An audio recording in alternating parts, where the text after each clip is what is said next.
Dana Moneter International (IMF) telah menyelesaikan Financial Sector Assessment Program (FSAP) terhadap Indonesia.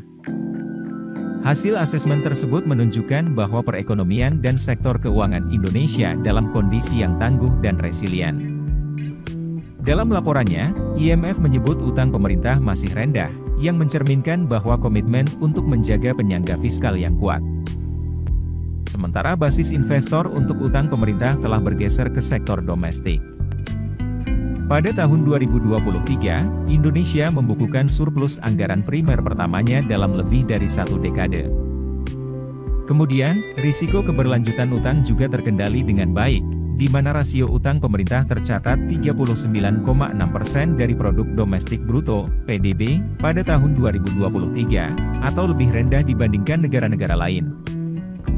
Porsi kepemilikan utang pemerintah oleh non-residen juga turun tajam dari sekitar 38,6% pada akhir 2019 menjadi sekitar 14,4% pada akhir 2022 dan tetap berada pada tingkat yang rendah sejak saat itu.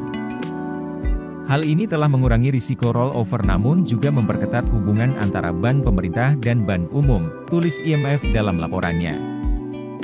Dari sisi pertumbuhan ekonomi, IMF memandang bahwa Indonesia memiliki perekonomian yang kuat. IMF memperkirakan pertumbuhan ekonomi Indonesia pada 2024 akan mencapai 5,0% dan akan mencapai 5,1% pada tahun 2024 dan dalam jangka menengah.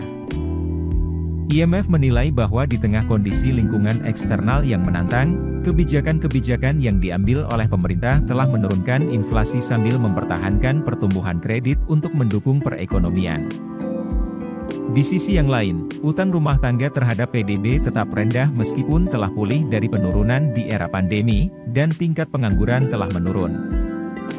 Namun, dengan pertumbuhan pendapatan yang lemah dan peningkatan informalitas pasca pandemi yang terus berlanjut, guncangan yang parah yang menyebabkan peningkatan pengangguran dapat merusak kapasitas rumah tangga untuk membayar utang, kata IMF.